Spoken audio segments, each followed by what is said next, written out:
உலகின் பல நாடுகளில் பிறப்பு விகிதம் வெகுவாக குறைந்துள்ள நிலையில் ஆரோக்கியமான குழந்தைகளை பெற்றுக்கொள்ளும் 25 வயதுக்கு உட்பட்ட கல்லூரி மாணவிகளுக்கு 84,000 ரூபாய் ஊக்கத்தொகையாக வழங்கப்படும் என ரஷ்யாவின் கரெலா பகுதியில் அறிவிப்பு வெளியாகியுள்ளது.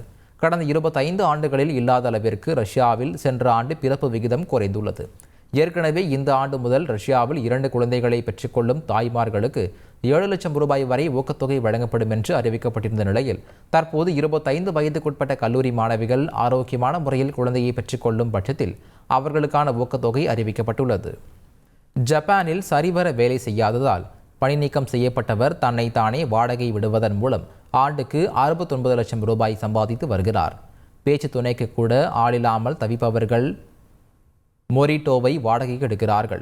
அப்படி வாடகைக்கு எடுப்பவர்களுடன் உரையாடுவது, வீடியோ காலில் பேசுவது, அவர்களுடன் வெளியில் சுற்றுவது போன்ற செயல்களில் ஈடுபடும் மொரிட்டோ ஒருபோதும் பாலியல் ரீதியான அணுகுமுறைக்கு உடன்பட்டதில்லை.